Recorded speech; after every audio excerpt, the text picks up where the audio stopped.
أنفسنا وسيئات أعمالنا من يهده الله فلا مضل له ومن يضلل فلا هادي له أشهد أن لا إله إلا الله وحده لا شريك له وأشهد أن سيدنا ونبينا ومولانا محمد صلى الله عليه وسلم عبد الله ورسوله إن أحسن الحديث كتاب الله وخير الهدي هدي محمد صلى الله عليه وسلم والشر الأمور محدثاتها وكل محدثة بدعة وكل بدعة ضلالة وكل ضلالة في النار أعاذنا الله والمسلمين. ishimwe kuzoni bya Allah subhanahu wa ta'ala. Allah niwe dusaba ko yadutera inkunga yo kugera ku byiza byose twifuza kugeraho, byaba ibidufitiye akamaro mu buzima bwacu bwo kwisi, byaba n'ibidufitiye akamaro mu buzima bwacu bw'umunsi w'imperuka. Twikinze kuri Allah subhanahu wa ta'ala aturinde ibibi biterwa n'irari ry'imitima yacu. Mu by'ukuri uwayobowe na Allah subhanahu wa ta'ala nta na kimwe mu biremwa gishobora kumuyobya, kandi uwahisemo inzira y'ubuyobe nta na kimwe mu biremwa gishobora kumuyobora. Ndahamya mbikuye ku mutima mbivugisha ururimi rwanjye, mpamya ko nta mana ikwiye gusengwa by'ukuri uretse Imana imwe rukumbi Allah subhanahu wa ta'ala. Nkanahamya mbikuye ku mutima mbivugisha ururimi rwanjye, mpamya ko Muhammad sallallahu alaihi wasallam ari umugaragu wa Allah subhanahu wa ta'ala akaba n'intumwa ye. Amagambo meza ni igitabo cya Allah subhanahu wa ta'ala, n'ubuyobozi bwiza n'ubuyobozi bwa Rasul sallallahu alaihi wasallam. N'ibintu bibi kuruta ibindi ni ibihimbano mu idini, kandi buri bihimbano byose ni ubuyobe, kandi buri buyobe nta handi buganisha uretse mu muriro, kandi nta handi biganisha uretse mu muriro. Bavandimwe rero Bayisilamu kazi, twahawe umwanya wo kwigisha ku isomo. Mu by'ukuri igihe cyose baduha ntabwo umunsi umwe ryaba bihagije. Hagombye n'igice cya gatatu gihita gitangira gukora raporo y'inkurikizi y'urupfu rwa nyakwigendera. Asize imiguru ingahe y'inkweto, asize imiguru ingahe y'amasogisi. Okay, yari afite telefone ebyiri zirihe, yari afite isaha ku kuboko irihe, yari afite amakanzu birihe, yari afite konte kuri banki birihe, yari afite imodoka, yari afite. Niyo mpamvu ikiriyo kimara iminsi 3.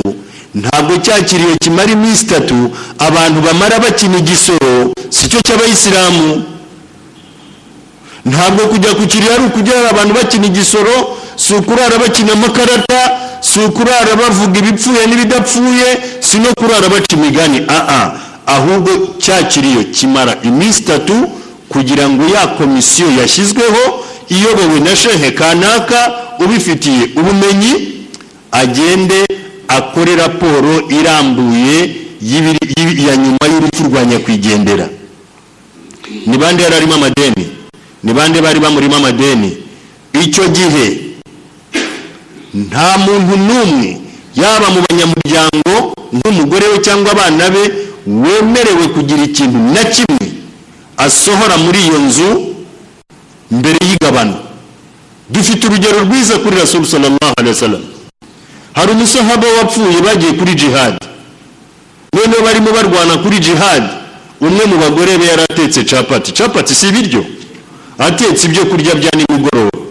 Hahita haza inkuru yuko umugabo we amaze gupfa. Umugore ahita ashyira hasi capati bagomba kuzigabana, ubwo zigiye mu bizungurwa. Igihe yaragihari zari izanjye, ariko ubwo yamaze gupfa ni izacu twese tugomba kuzigabana, zirajya mu bizungurwa. Niba umuntu agiye kugabana capati, biri bumbabaze cyane iki kiganiro ntabwo kiri bugere ku ntego, kuko twari kuza kugera ku ntego neza, Niba abantu baragabanye capati, wowe wicariye inzu ya miliyoni 20, hari umunyamahugu kuruta? Niba abantu baragabanye capati, wowe mugore ugisa imodoka ukayirya ukayirangiza, uzabwira iki Allah subhanahu wa ta'ala? Allah yarakuvuze kuri aya ya 10 nintahagera uze kwireba uko yakubwiye. Bantu bagabanye capati, niba ari capati none ikanzu ntiyenze kurusha capati, telefone ntiyenze kurusha capati. Umuntu agipfa ibye byose bihita bijya mu bizungurwa bigahita birangira, kandi izungura ritangira umuntu agipfa. Bivuga ngo twebwe dufite ingaruka z'amakimbirane adashira mu miryango. Icyambere, tubyarwa n'abamama batazi Allah subhanahu wa ta'ala, tubyarwa n'abamama badafite ubumenyi. Hanyuma umusaza yamara gupfa ahubwo ugasanga umukecuru arakora uko ashoboye kose ngo akore protection hatazagira uwinjira hano, hatazagira uwinjira, binibyanjye urikururira umuriro wa jahannam. Allah harabo yamaze guha ukuri, wowe urakubima. Bavandimwe banjye rero, ni nayo mpamvu Rasul sallallahu alaihi wasallam yavuze ngo hari nibwo bumenyi buzabanza kwibagirana. Ahangaha twicaye hari amazu ba nyirayo bapfuye muri za 60, n'abari kuyazungura kubera abantu badafite ubumenyi barapfuye barashize. Aba bantu bapfuye bashonje kubera ko wicariye ibyabo, kwera uzakiranuka nabo imbere ya Allah. Bapfuye bashonje, bapfuye barara hanze, bapfuye bafite ibibazo, kandi bafite inzu bakuramo miliyoni 30. Miliyoni 30 turi batatu, si 10 se. Umuntu aguhaye miliyoni 10 ntiwahembuka. Baguhaye miliyoni 10 wahita uhembuka, abana bawe bakabona aho baba, nawe ukabona aho wicara, ukabona ibyo urya ukagira uti. Ariko bakakanya twicaye hano hari abantu ise yasize ikintu cyavaho miliyoni 30 cyangwa zirenga, ariko birirwa hano ku muryango w'umusigiti asabiriza kubera ko yishwe n'inzara. Kandi yishwe n'inzara hari umuntu wicariye ukuri kwe gushobora kumuha miliyoni 10. Murumva tudafite amakimbirane y'ukuri? Wowe urarya ibya data, ngewe ntabwo mbirya. Simbizi ufite ukwihangana gaceceka, ariko nabwo sinzi ko byo byaba bimeze. None nugushaka kuvuga ngo aba bantu bicariye imitungo y'abantu bapfuye, imitungo itagabanywa, abantu badahabwa uburenganzira bwabo. Wallahi aba bantu nibo bavugwa kuri aya ya 10. Nshobora kuba ntari buhagere. Allah aravuga ati kuri aya 10, innal ladhina yakuluna amwala al-yatama dhulma, babandi barya imitungo y'imfubyi ba mu mahugu. Abo ni banyoko, abo ni banyogukuru wanyu, abo ni bakuru banyu, abo ni banyogosenyi. Innama yakuluna fi butunihim nara, ibyo barya mu nda zabo bararya umuriro wa jahannam. Ntabwo amafaranga ukodesha mu nzu ukarya ntabwo ari amahoro kuri wowe. Ntabwo abana bawugaburira kandi hari abandi bambuye ukuri kwabo, ntabwo ari amahoro kuri wowe. Niba tanabishobora kwihorera, ariko ku munsi w'imperuka Allah azagufata ingoto. Rasul sallallahu alaihi wasallam kuri aba bantu banga kugabana, arabasahaba bamubajije avuye mu rugendo rwa Isra wal Miraj. Baramubaza bati ya Rasulullah, niki wabonye mu rugendo wagiyemo kidasanzwe?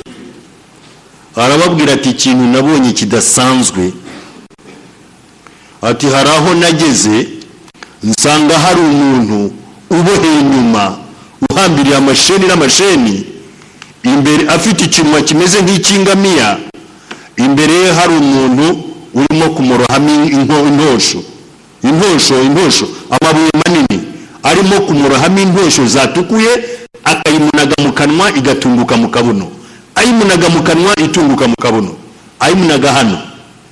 None Rasul sallallahu alaihi wasallam abaza malaika Jibril amubaza ati aba bantu bameze batya ni ikihe cyaha bakoze?